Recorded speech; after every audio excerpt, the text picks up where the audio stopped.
Let me know if you can't hear because of the wind. Hopefully you can. So I got a pretty good message here, and I try to keep it calm because I don't like getting too excited. Always say that, but I end up doing it anyway. Exactly, brother. Exactly. You're doing a good job out there in Turkey. I love you, man. Keep it up. So, guys, since this is the time of Passover, and there's a lot of people asking me, well, how do I keep it? How do I keep it? Well, guys, the biggest thing is circumcision of the heart and a spiritual change. We must be remove the chametz, which is the leavened bread which is sin. He says a little bit of leaven can ruin a whole batch of dough. So he says, give rise. What does yeast do? It makes rise. So it gives rise, and you're supposed to. It can ruin a whole batch of dough, meaning the leaven, it can ruin it.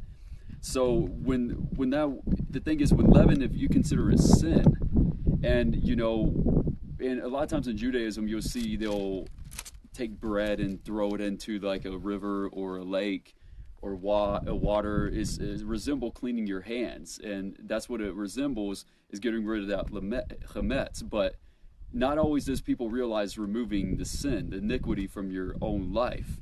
So you see, so often I see people so focused on making sure they're making a seder, they're trying to follow traditions and rituals of man, and nothing's necessarily wrong with that, but you can miss the whole point.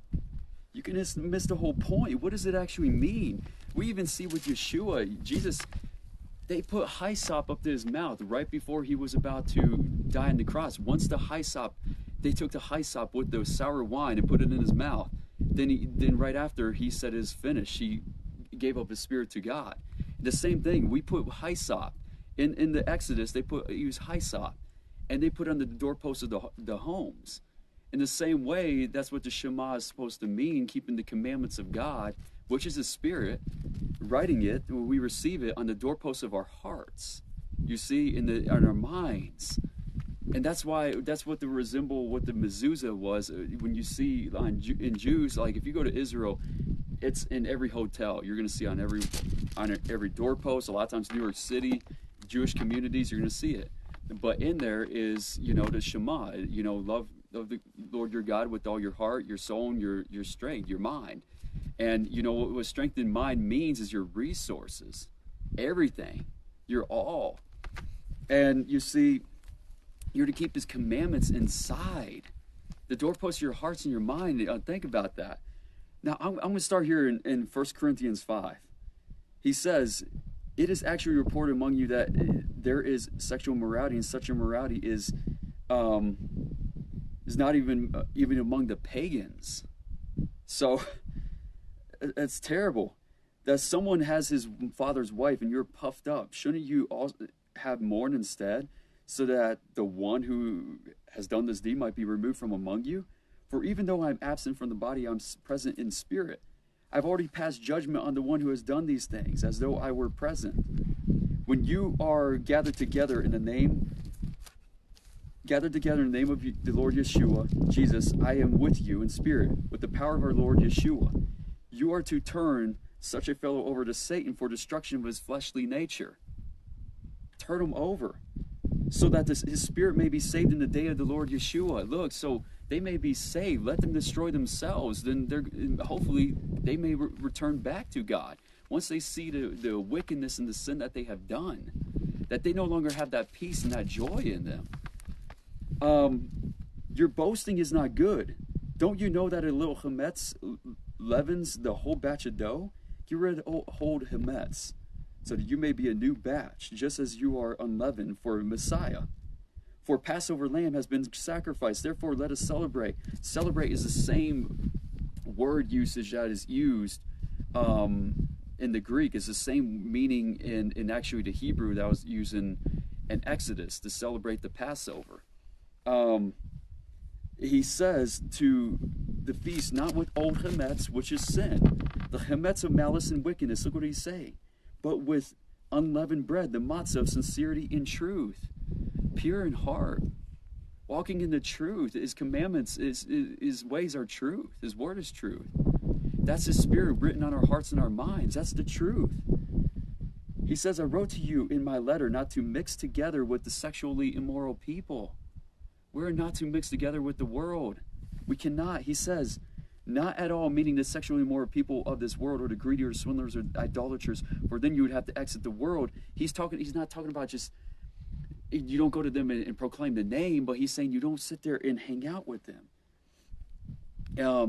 Then you would have to exit the world. But now I'm writing you not to mix together with anyone being called a brother. See what he says?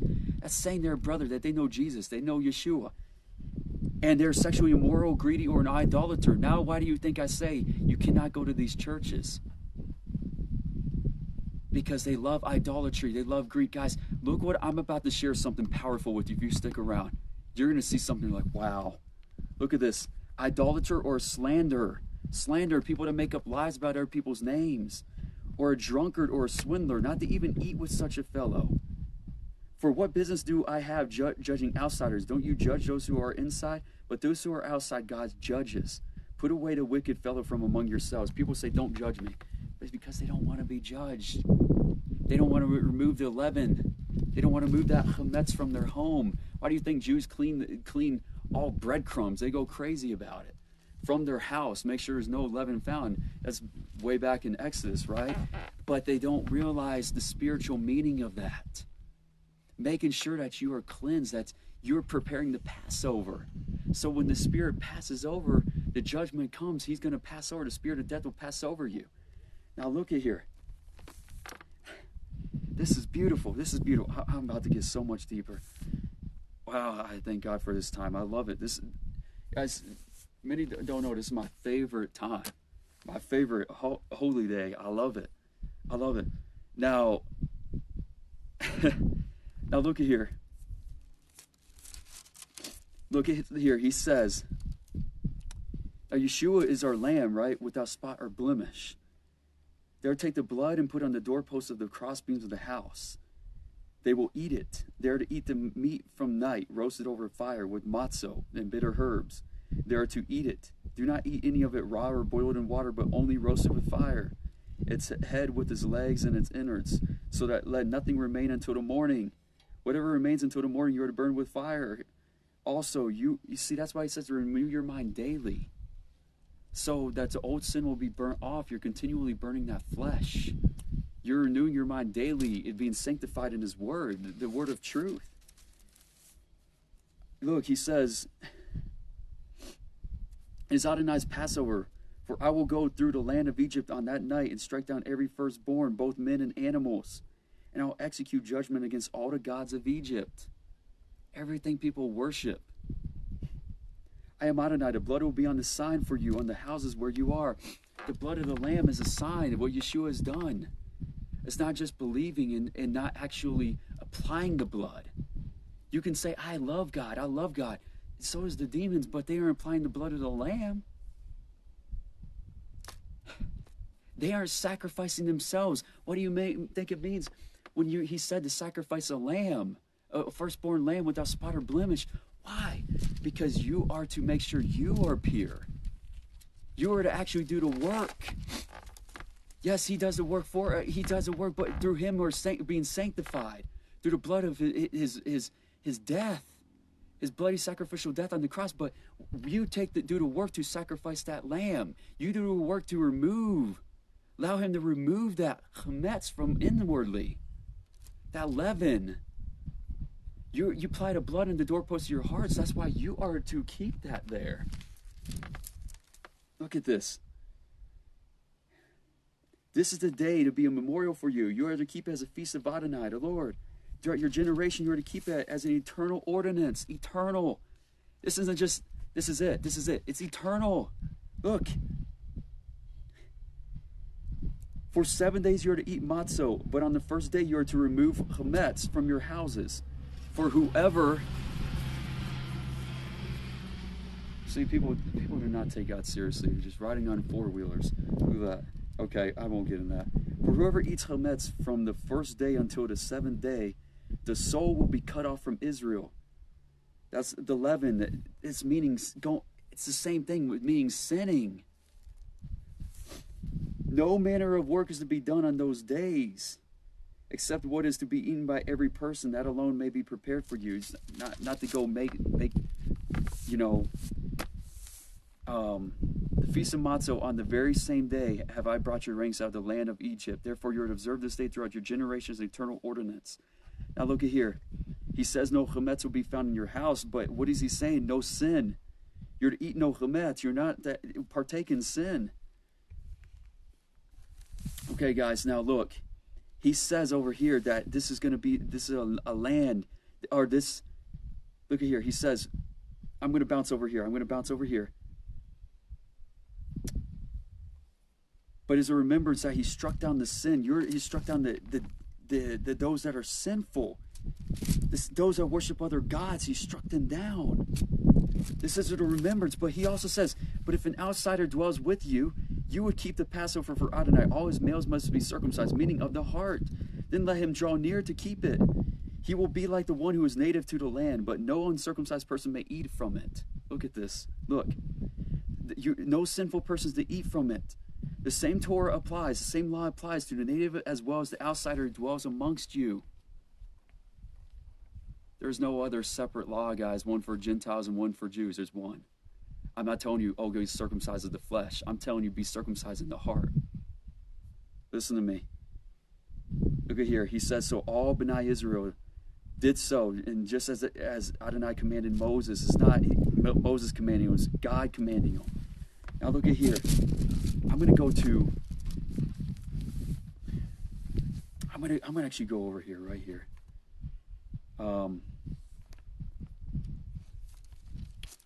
Look, he says right here. Man, God is good. God is good. Now look.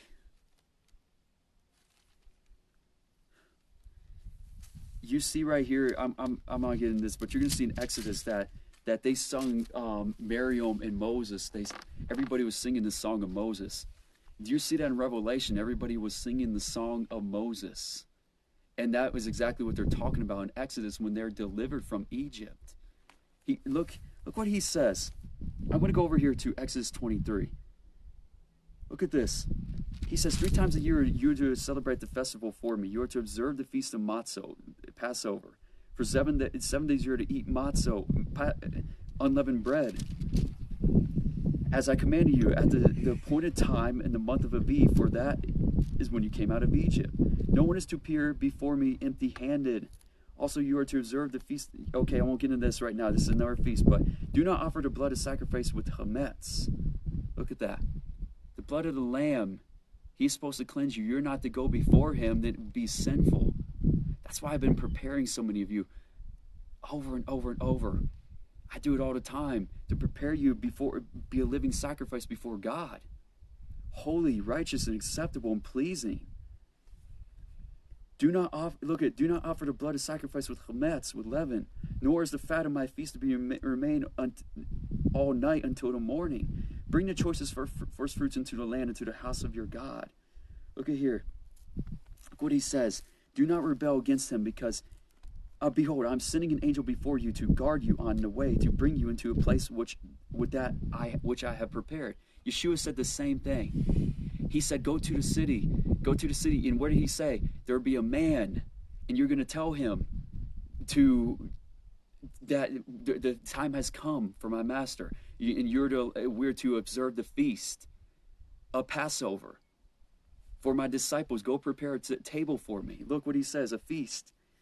Now look, God's ways are beautiful.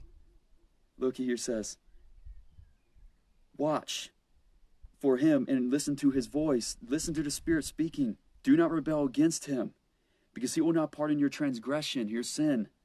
For my name is in him. But if you listen closely to his voice and do everything I say, I will be an enemy to your enemies and adversary to your adversaries. For my angel will go before you and bring you to the Amorites, Hittites, Pizerites, Canaanites, Hivites, and Jebusites. And I'll cut them off. You are not to bow down to their gods and serve them. Guess what, guys? Easter and Lent.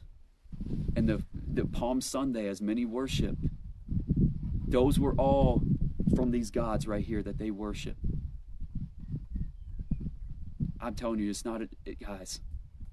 It's not just something that. What's wrong with Easter? What's wrong with Lent? What's wrong with Palm Sunday? God said to do this in remembrance of me on Passover. He said, be careful not to do what other gods do. You might think Palm Sunday is what it was biblical. No. No, that's Catholic. It's Catholic. Lent is Catholic. It came from the Canaanites, the Hittites, Perizzites, Amorites, Hivites, and Jebusites. He says, I'll cut them off. You're not to bow down to their gods or serve them or do what they do. Rather, you're to utterly overthrow them and break down their pillars in pieces. You're to serve Adonai your God, and he'll bless your food and your water. Guess what? The bitter water. Guess what God did? Through Moses, he made the water from bitter and made it sweet. Yeshua, he said, if you worship other gods, I'll send bitter wormwood. He said that in the prophets. Jeremiah, he said that in Revelation. You're not going to have the bread of life. You're not going to have the living water. And in fact, these people will mumble and complain and groan and complain against God. Like, why do I have to keep your ways? Why? Because they don't delight in it. They have not been changed. Man. Look, you must not dwell in your land and cause you to sin against me. Or for if you worship their gods, they will be a snare to you. What is that snare? Sin. You want a power of God, you're gonna have to fall down to your knees and worship him and him alone. We can't worship other gods. Man. Now, I'm going to go over here. Wow, God is good. I'm just saying this because I just want people to understand. Man,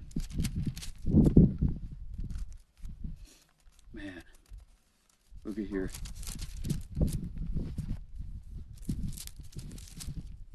So, God, where did you want me to go? Where'd you want me to go? Sorry, guys. But this is a beautiful time. I'm really at peace. I'm really at peace. So, my son is actually right here with me listening, so. And guys, try not to focus so much on the rituals and the ways of, am I doing this right? Am I doing this right? Look, the most important thing is that you're delivered from sin. That the sin is purified from your temple, within your body.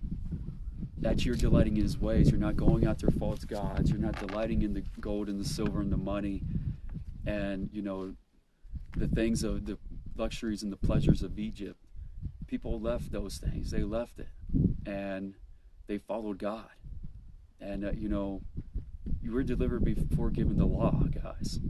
We're delivered. We're saved before given the laws. But then there came the testing, the sanctification in the desert. It is a test to see if we truly love God. If we love him with our heart, soul, and mind. That's what he says. It's a test. And the people that didn't died in the desert. They did not enter the promised land. It's a test, guys. And right now it's a test to see if we love him with all of our heart, soul, and mind. Or if we're going to serve other gods and what other people worship.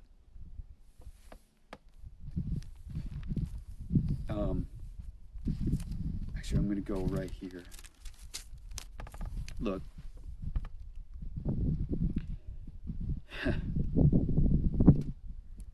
Now the Feast of Matzah, Passover, which is called Passover, was approaching. And some Bible versions may say unleavened bread. The ruling Kohanim and Torah scholars were searching for a way to do away with Yeshua, for they were afraid of the people. And Satan entered into Judah, the one from Kriyat, the one of the 12. Guys, there's a lot of people telling me, look, God does not force you. Look, he forced Pharaoh to let the people go. Say, God doesn't force you. I have free will. You really think you have free will? Just stop taking credit for yourself. That's why these people are boasting. The same ones saying God cannot force you. Listen, you're yielded to him. You have free will, but you choose life or death. But to say, oh, God can't force you to do anything, you're taking credit in your own works rather than giving him glory. Pride. You cannot be holy before him and have pride in your heart. Now here, hear me out. God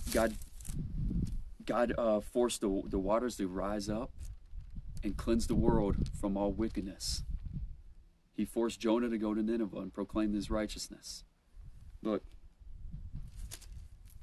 he will use anybody who has a stubborn heart, rebellious heart, prideful heart. Guess what people are saying? They say, well, God can't force you to do anything. Because you don't want to be forced to do anything. You don't want to submit to anything. You don't want to bow down to nothing. Pride.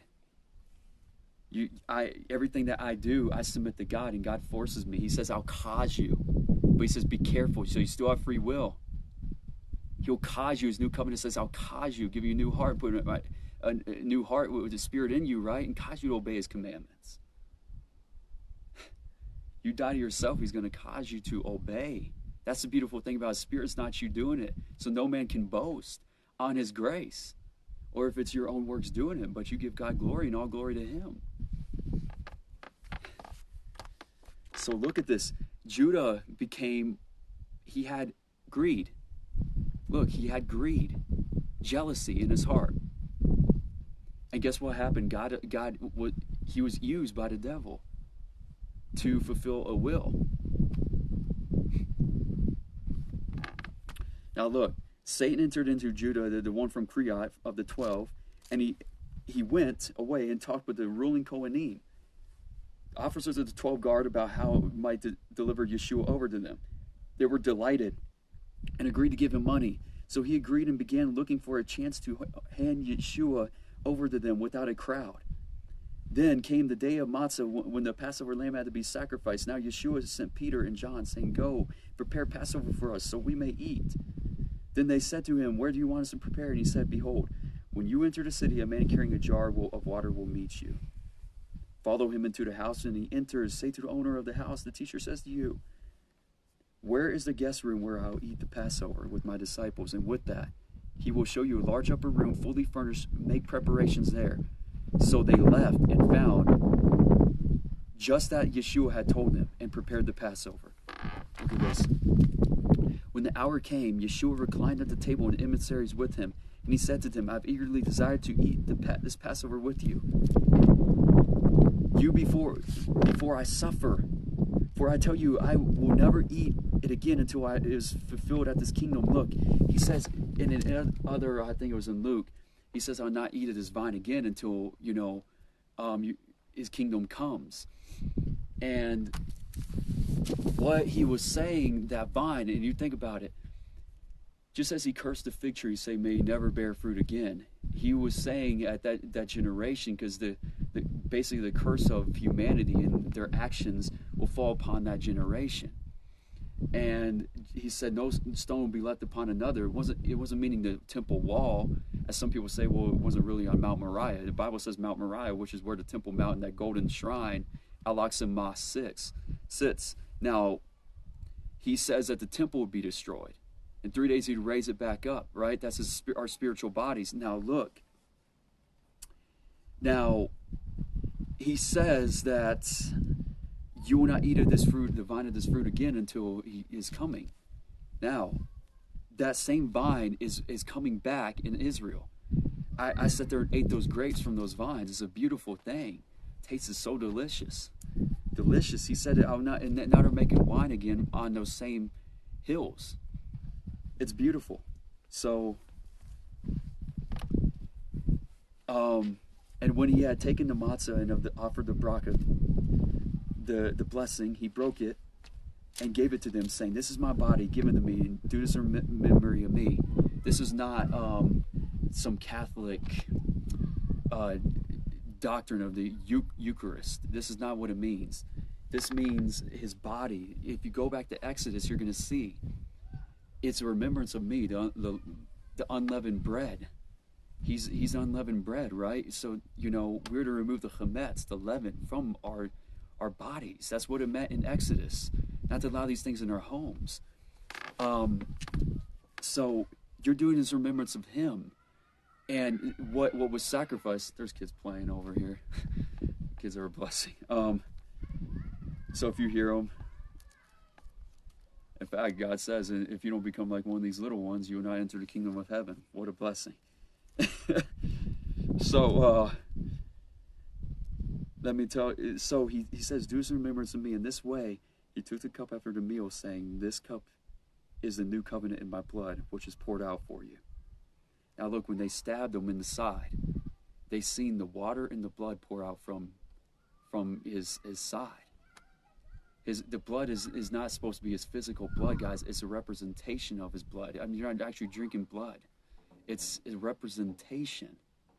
This is not Eucharist Catholic cannibalism doctrine, guys. This means it's the blood, the sacrifice of the Lamb that purifies you. The blood is supposed to be in the doorpost of your hearts and your mind, the commandments. So you're doing this, a physical representation of a spiritual one in remembrance of him. But look, the hand of the one betraying me is with mine on the table, for indeed the Son of Man is going and has been predetermined, but woe to the man who is betrayed. So they began to discuss among themselves which of them would do this thing. And there was a quarrel among them about which one of them was considered the greatest. Everybody wanted to be greatest. Yeshua said to them, the kings of the nations that have mastery over them, and those exercising authority over them, are called benefactors. But with you it is not so. Rather, let the one who is greatest among you become like the youngest. Look at that. And the one who leads become like the one who serves. Why is everybody wanting to be praised? Why is everybody wanting to be a leader over everybody, but nobody's wanting to serve? Everybody's wanting this, the money or something, and gain, but nobody wants to serve others. Sacrificing your time, your life. For who is greater, is the one who reclines or the one who serves? Is it not the one who reclines? But I am among you the one who serves. Look at that. And why do you think he washed the feet of the disciples?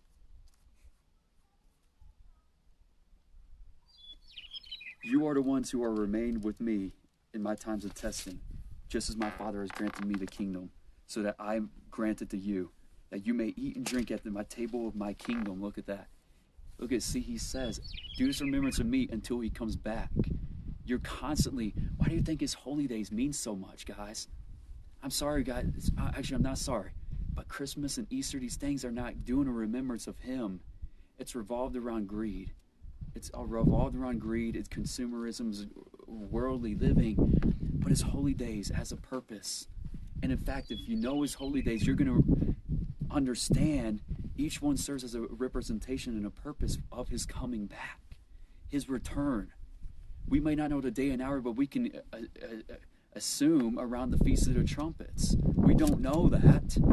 He can come back at any time. But everything was done on his holy days, not a pagan holiday. And look, he says, that's why he says, you'll eat and drink at my table. People are doing this in remembrance of me. It's the worship and praise of him with sincerity and truth, the purity of heart and mind, with walking out his commandments, the desire, love. Legalism says, I have to do these. But true salvation and purity of heart, sanctification is, I delight in these. It doesn't boast in keeping commandments. It doesn't boast because you don't do these works. It gives God glory in all things because his glory and his spirit causes you to do these things.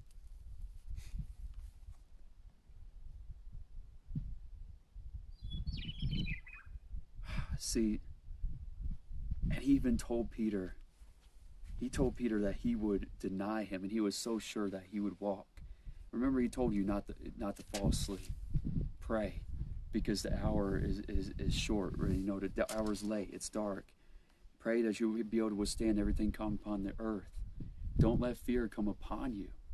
Don't let worries of life come upon you. This is the very things that the people worry about, the pagans worry about, the worldly, the church worries about. But we're not to worry about anything except loving him. And this time, that's why I've been preparing some of you, to make sure that we are prepared for a holy living sacrifice before him. We're preparing that sacrificial lamb at the doorposts of the lamb on our hearts and our minds. But we must prepare our bodies as holy and living and acceptable before him, as well-pleasing.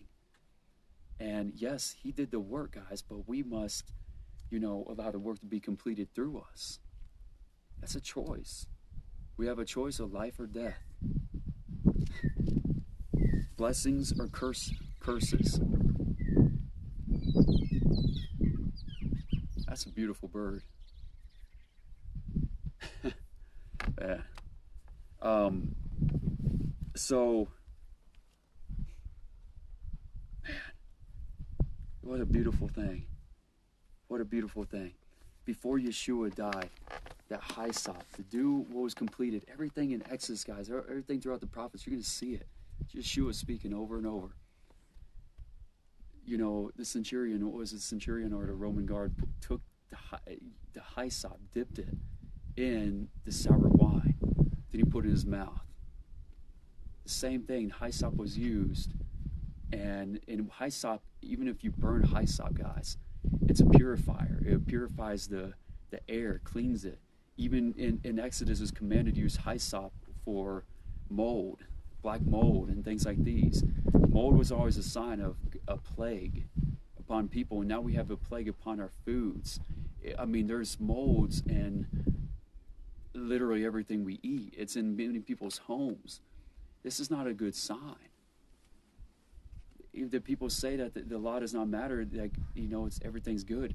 No, we have a choice, guys. He's coming back to cleanse the earth from wickedness.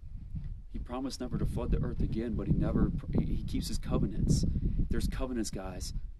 And, he kept his covenant with Noah. He kept his covenant with Abraham. He kept his covenant with Moses. He kept his covenant with all of us. And if he broke his covenant with anybody, nobody would have salvation. And the rainbow in the sky is evidence of that. I've never seen a flood the entire earth again since then. And God is going to preserve the righteous and deliver the righteous. Just as he passed over the wicked, or passed over the righteous that walked by faith. By faith, Noah believed God was real, that the flood was coming. He prepared his ark. By faith, people, the 1/5, or the people in Egypt, put the blood on the doorposts of their hearts to sacrifice a lamb because they believed that the spirit of death was going to come upon Egypt. They put into action. We know that faith without works is dead. Faith without action is nothing. It's not enough to say I believe and there's no fruits to bear to witness to it. Here's the love of God, that you desire others to find his righteousness. It's not legalism to walk out all these holy days and rituals and, just your practices. It's a blessing when we come to him and all we see is his glory, his love, his grace, and his truth in everything. In everything. There is no other greater way. You should be so at peace that you can sit in an open field, as I'm looking at an open field right now. You can sit in the middle of the woods. You can sit on a secluded beach in the middle of a desert. I mean, you can sit in the middle of anywhere and be at peace. When you're so close to God, it's not a bunch of rituals. Did it die? It's zero battle. That's okay. It should be so much peace, guys. So much peace. God is good, and there's nothing greater than what He has done on the cross for us. And make sure that the blood of the Lamb is on the doorpost of your hearts. Guys, there's some people that can't even get matzah. If you're in a country, you can't even get it. Don't worry. There's a place you can't even get grape juice. Don't worry. There's a place you can't even prepare a meal. Don't worry. You don't even have to prepare a meal. Just prepare yourself as a living sacrifice to Him. Make sure that bitterness, unforgiveness, sin, wickedness, some things that need to be removed from you is removed. Have peace and joy. And I can't express enough how much peace I have, how much peace our family has. And man, there's something special about this Passover, guys. That's celebrated many years, and something different about this one. And that's why I say there's something important about it. Don't let it be a legalism. Let it be out of a delight because you love to do it. There's no reason to show off your table spread. No reason to show off and take pictures and show it to everybody. No reason to boast to your family members or others. Just take peace. Take peace.